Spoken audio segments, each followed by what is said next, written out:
Good morning, happy weekend, hope you've had a good week. So I'm talking this morning about accountability for our feelings and being responsible for our feelings. So I don't know if you've ever felt that you're angry or upset because somebody else made you feel that way. I know I've certainly felt that way, but what I'm very aware of is that no matter how somebody may have behaved that may have triggered a reaction, a response in me, they're not actually responsible for the fact that I'm feeling angry or I'm feeling hurt or I'm feeling sad or scared.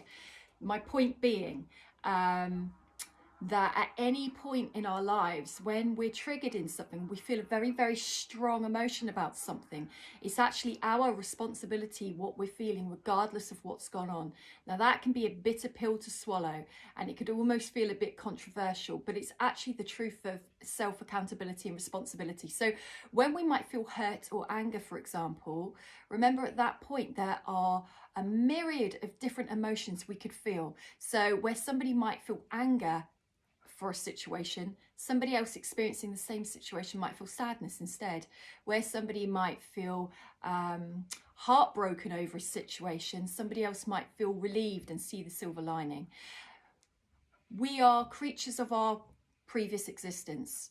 We tend to feel in the moment some link to what's gone on in our past, which is why at any point that we feel emotions, we're entitled to them, but they are ours. And often we may think that, for example, anger, we're angry with somebody who's just said something to us, and we might feel angry in that moment in the present, but really that anger might be spurred on from something that we've already experienced in the past with somebody completely different. That might be why, under those conditions, we attach anger to that situation, because it's actually to do with an angry situation in the past.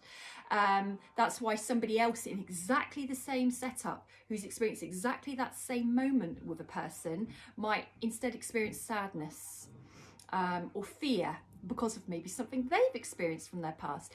We would almost be inhuman if we didn't kind of live out and play out in the moment reactions and responses based on things we've already computed and experienced. If we were a complete blank canvas in that moment, we might not even know how to react to that situation that's generating a big response, because we might not be in tune with our emotions or felt enough emotions to know which one to apply. So my point being, and I used to find this frustrating to get my head round, but there is truth in this. When I have felt that I feel a certain emotion because somebody has said or done something, and I think it's their fault I feel this, they made me feel this way. They can't make me feel anything I'm not allowing.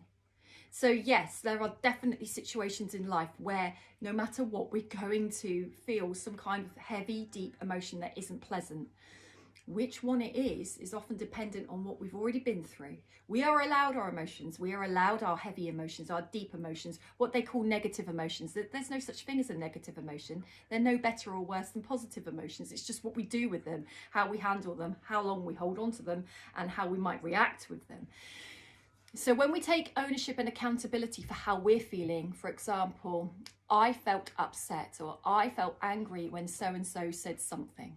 I felt it. These are my emotions. It doesn't mean that that person's off the hook. It means that I'm being accountable for how I'm feeling, and then I can helpfully express that. That person may then say, I'm really sorry, Sue. I didn't realise that when I said whatever, that's how you felt, or that wasn't my intention, or maybe it was.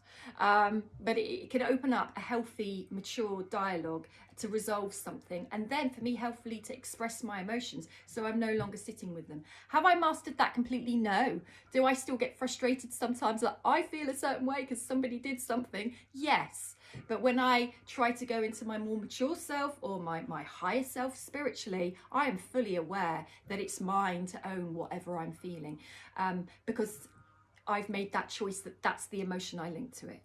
This doesn't mean that bad things haven't happened to you at the hands of other people. I am not going down that route with this video. That's not what this is about.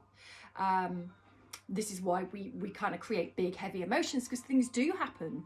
But when we're accountable for how we feel, we're actually stepping into our power. We're owning it. We know that we're in control of ourselves. It's actually about empowerment. Happy weekends.